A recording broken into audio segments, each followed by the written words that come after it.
আমাদের আবার শহীদ মিনারে এক হতে হলো। গত 5 মাসে সরকারের কি প্রোক্লেমেশন ঘোষণার সুযোগ হয় নাই?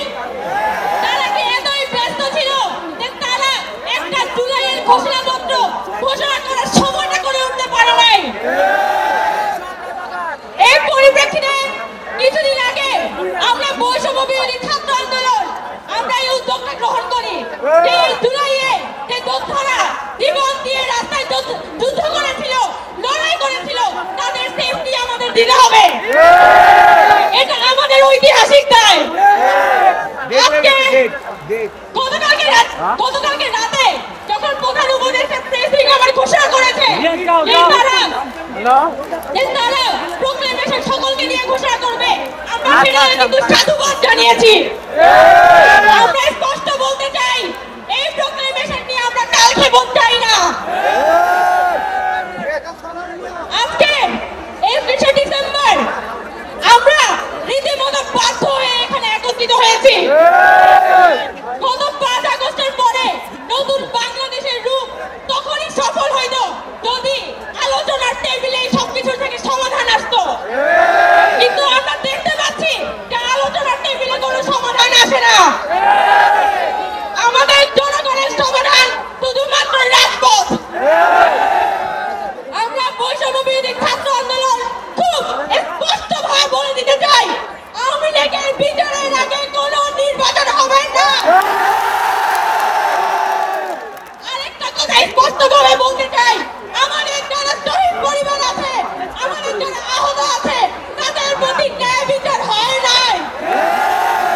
এই মানুষগুলোর প্রপার ট্রিটমেন্ট তাদের পুনর্বাসন হইতে হবে এবং সরকার সম্পূর্ণ দায় নিয়ে এই পরিবারগুলোর সেফটি, যার হাত চলে গেছে, পা চলে গেছে, যার চোখ চলে গেছে, তার সেফটি সরকারকে দিতে হবে।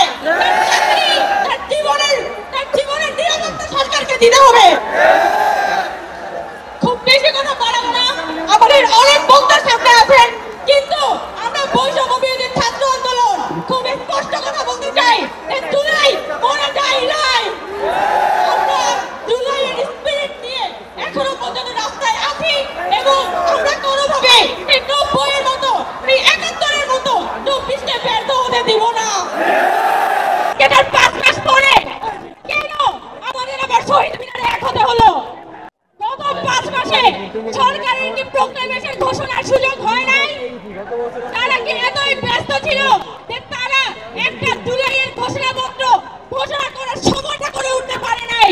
তারা জীবন দিয়ে রাস্তায় যুদ্ধ করেছিল, লড়াই করেছিল, তাদের সেফটি আমাদের দিতে হবে। এটা আমাদের ঐতিহাসিক দায়।